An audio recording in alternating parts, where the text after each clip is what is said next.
The Duel. The going across the arid plain had been tough, and when they began to climb, Canada leapt from his horse to lessen its burden. Grasping the reins tightly, he walked beside his equine companion, and even though the four-legged animal could not speak, he felt sure that it appreciated the compassionate gesture. Dressed in heavy cloth and thick leather armour, Canada also felt the heat and its stifling, energy-sapping effects. Usually he travelled unburdened and would have applied his armour at the scene, but not on this occasion. The foe he was travelling to meet and hopefully dispose of, a rogue named Kazumi Ishida, who had a reputation as a shameful opportunist who had murdered many honourable duelists before they had suited up. Canada smirked at the thought of Ishida, a young whelp in his opinion, who brought dishonour to the neo-samurai way of life. Kazumi Ishida desperately craved the fame and legendary status that Canada had achieved, and assumed that killing him would elevate his own standing to such a high level. At their only prior encounter, Canada had mocked the young pretender by repeatedly announcing his full name and claiming that true legends, such as himself, were universally known by just the one name. Musashi, Yoritomo and Canada roll off the tongue so easily. Nobody is going to remember you or any of your deeds. Took the situation to boiling point and beyond. It was that insult that resulted in the arrangement of the upcoming duel.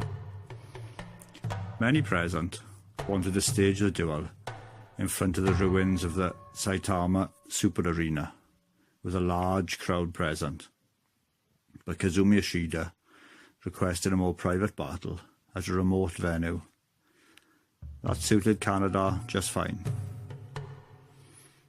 Canada remembered the old saying, when you kill a king, you want the whole court to see, and knew that his rival had something underhand planned. The anticipation of mortal combat excited Canada, but not as intensely as it once had. He had actively hunted for great warriors during earlier years, sought them out and killed them. These days, however, age had mellowed his desire for glory and sated his lust for blood. Roles had been reversed, and now he was the elder statesman, the legend who had to contend with the usurpers such as Kazumi Ishida.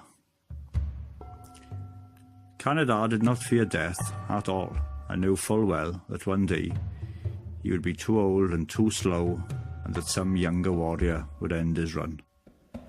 It would not be this day, however, and it would not be Kazumi Ishida that dealt the killer blow. This was not a guess, he smiled to himself. It was a certainty.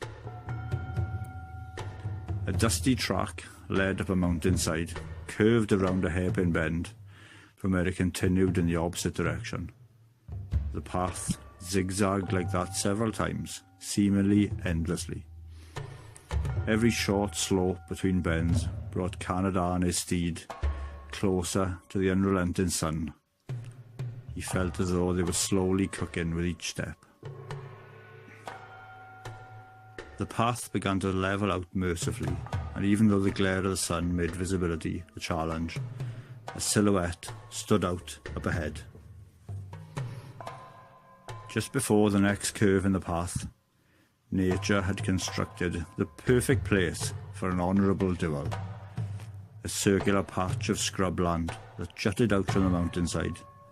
It seemed as though it had been formed for just such an occasion.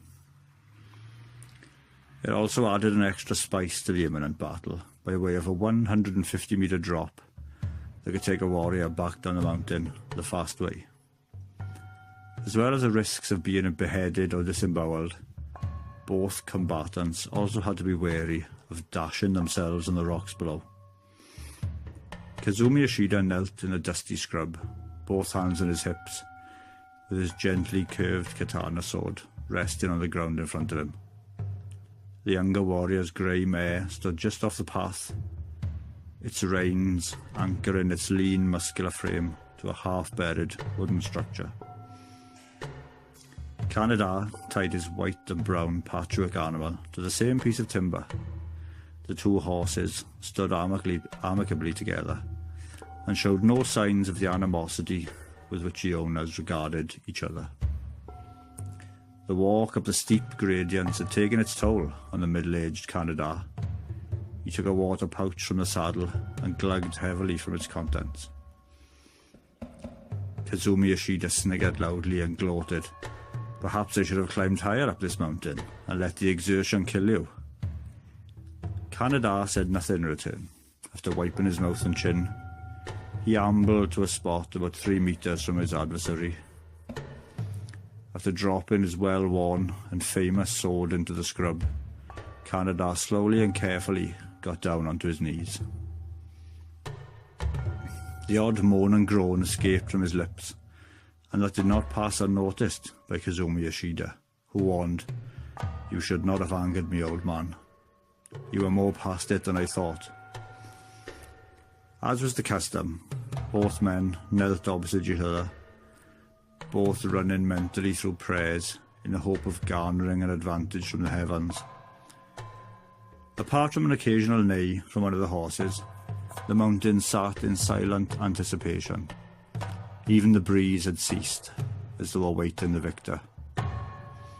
Kazumi Yoshida leapt from his knees up onto his feet, where he assumed his favoured warrior fighting stance.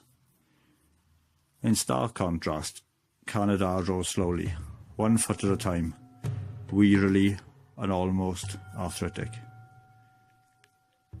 Shaking his head in disappointment, the younger warrior pulled a small pistol from within his armour. He weighed it menacingly in his hand.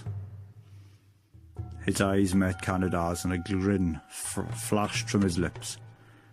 "I really thought I'd need this today," he shook his head. "How I've overestimated the great Canada." Kazumi Yoshida marched over to his mare and secreted the firearm within his saddle. Canada smirked. "So that is your secret? All those victories stolen and not earned?" Kazumi Yoshida shrugged his shoulders and allowed his lips to form a leering grin, which prompted Canada to angrily yell, "What good is victory without honour?" Kazumi Yoshida snapped back with, "I have no need of tricks today, so I'll have all the honour that I need.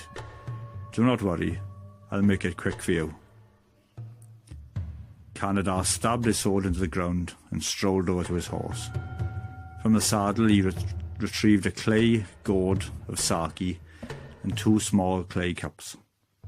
He poured 2 cups and offered one to Kazumi Yoshida. He refused until Canada glared at him and stated, "Refusing a drink to honour Hachiman is up to you, young fool." Hachiman is the samurai god of war, and to insult him before a battle was unheard of. Reluctantly, he snatched the cup, necked the contents, and tossed the cup back over his shoulder. "So," asked Canada, "you like to use a bullet and save your sword from getting dirty?" Kazumi Yoshida smiled broadly. "I will be the greatest samurai long after you've gone, and once I've slain the mighty Canada, everyone will call me a legend." He looked off into the distance thoughtfully for a moment, and then asked the old warrior, "So, what is your secret? How have you been on top for so long?" Canada laughed loudly like a comic book villain, and then poured his cup slowly onto the ground. "I never drink the sake." A blankness ran through Kazumi Yoshida's eyes until the penny finally dropped, and he realised to his horror that the old man had been too shrewd for him.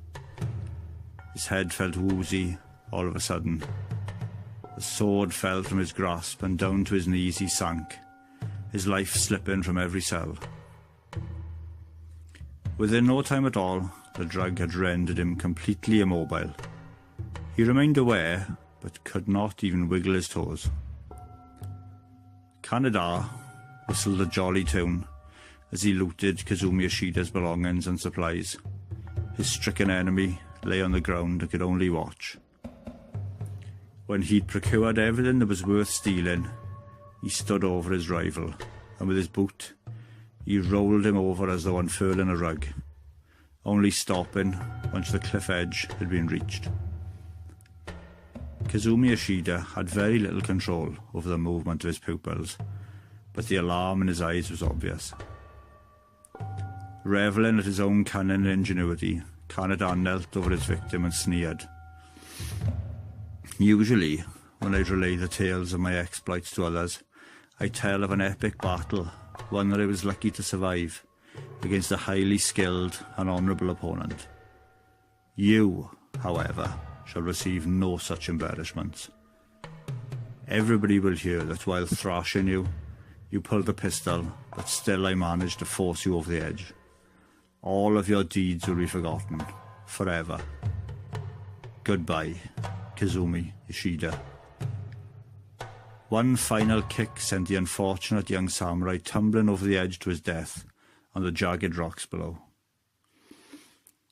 Kaneda took Kazumi Ishida's horse so that he could sell it back in the city, where he would get drunk and tell tall tales to further his own legend, the saga of the master samurai Kaneda.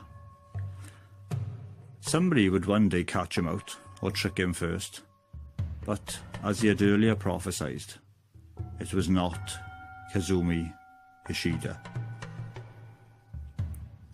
The end.